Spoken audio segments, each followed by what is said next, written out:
Ndeshja e kësaj të martë mes Ukrainës dhe Shqipërisë do të jetë padyshim e pazakon dhe jo vetëm për faktin se përballë janë dy skuadra, të cilat më shumë do të preferonin që të kalonin pushim datën e lirë nga FIFA pas zhgënjimit në kualifikueset e botërorit. Ukraina u mund nga Suedia dhe Shqipëria nga Polonia në play-off, duke i dhënë fund ëndrave për botërorin, por janë detyruar nga FIFA që të luajnë miqësore me njëra tjetrën. Dhe sigurisht nuk do të jetë momenti më i mirë për lojtarët pas këtij zhgënjimi historik për të dy palët. Por ndeshja do të jetë shumë absurde edhe për një tjetër arsye. Si trajneri Sergej Rebrov i Ukrainës, ashtu edhe Silvinho i Shqipërisë, nuk pritet që të vazhdojnë në drejtimin e përfaqësuesve përkatëse. Të dyja në fundin e kontratave të tyre dhe të patën sa i përket palës ukrainase, për Rebrov, ajo me Shqipërinë pritet të jetë ndeshja e fundit në stolin e ekipit. Mbetet ende për të vendosur se çfarë do të ndodhë me Silvinhon, nëse kontrata e tij do të cilësohet e mbyllur pas kësaj sfide për t'i hapur rrugë një trajneri të ri, apo nëse palët do të ulen në tavolinën e bisedimeve për të gjetur një marrëveshje të re bashkëpunimi, ndonse kjo e fundit duket thuajse e pamundur pas paraqitjeve të fundit.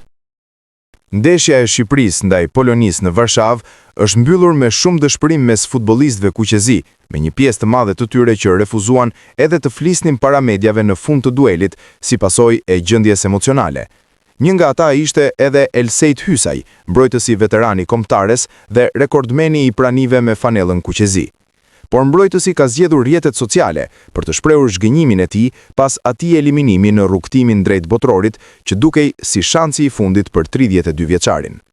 Ëndra ndaloi, por jo dashuria për këtë komb, për këta tifoz, për këtë fanell, shkruante Hysaj në rrjetet sociale me një mesazh që ka marrë menjëherë mbështetjen dhe komentet e futbollistëve të tjerë të kombëtares shqiptare si Manaj, Muthi, Daku, Seferi, Sheu apo edhe Berisha.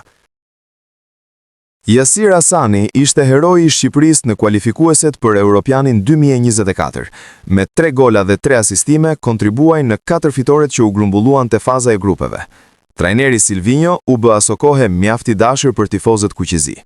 Eksperienca e Hasanit me kombëtaren mori një kthes të papritur në vitin e kaluar. Trajneri e aktivizoi titular ndaj Anglisë në ndeshjen hapse për kualifikueset e botërorit. Pas atij momenti, janë luajtur 8 ndeshje zyrtare ku sulmuesi nuk ka fituar asnjë minutë. Madje dje Hasani përfundoi në tribunë për herë të parë nga Silvinho. Kujtojmë se me brazilianin në krye deri me Anglinë, Hasani është aktivizuar në çdo ndeshje. Sfidat e fundit ku është aktivizuar janë miqësoret me Gibraltarin dhe Jordanin. Hasani madje shënoi ndaj Gibraltarit. Ndryshimi i qasjes së Silvinhos me futbollistin e kombëtares është i qartë. Hasani nuk bën pjesë në planet e trajnerit, që i dha mundësinë e debutimit.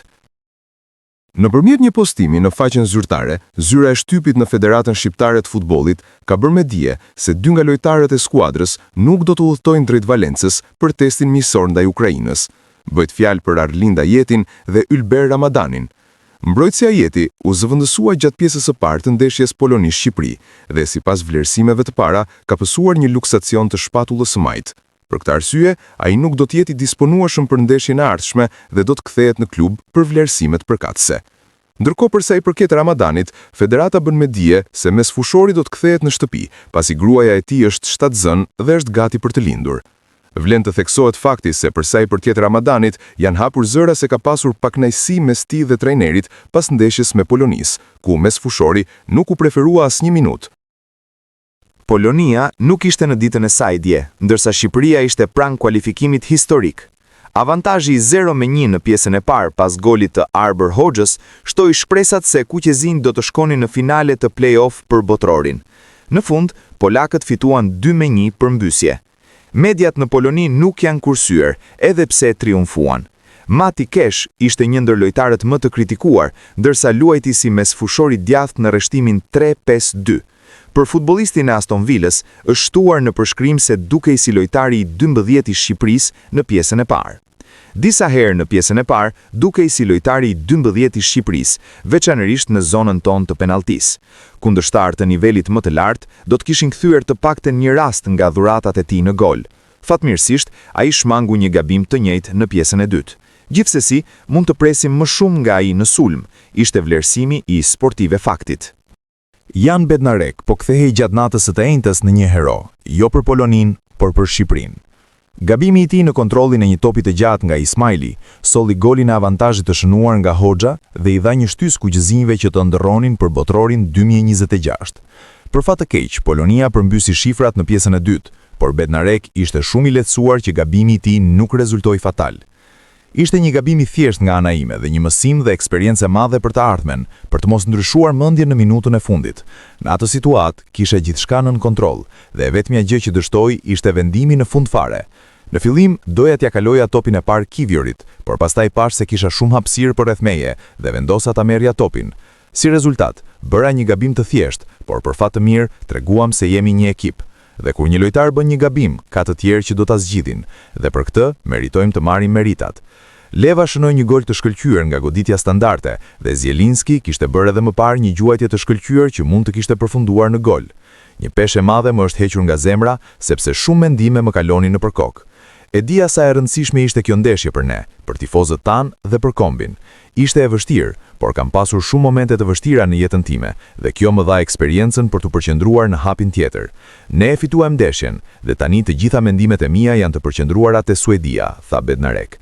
Por çfarë ndryshoi mes pjesës së parë dhe të dytë që ndryshoi edhe qasjen e Polonisë, e cila dukej në gjysmën në pjesën e parë?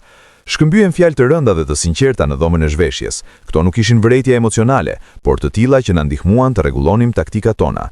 Ndeshja filloi shumë mirë, por më pas loja jon u dobësua pak. Pati gabime, përfshirë edhe atë që bëra unë.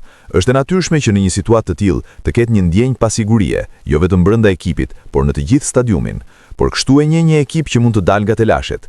Ndikimi emocional ishte I jashtëzakonshëm. Për fat të mirë, tani mund të përqendrohemi te Suedia dhe që në fund të takohemi të gjithë në Kupën e Botës në qershor. Tham në pushim se mund të ndryshon informacionin ton pasi të kalonte pak kohë. Mendoj se patëm disa probleme me këtë formacion sepse patjetër duhet ta lëvizim topin më mirë dhe të përqendrohemi te topi. Në këtë formacion jemi 4 veta në mbrojtje në vend të 5, kështu që ka më shumë rapim, por edhe më shumë lojtar në sulm. Kundërshtarët tanë duhet të mendonin për mbrojtjen dhe kjo është një nga arsyet pse fituam, shpjegoi Bednarek.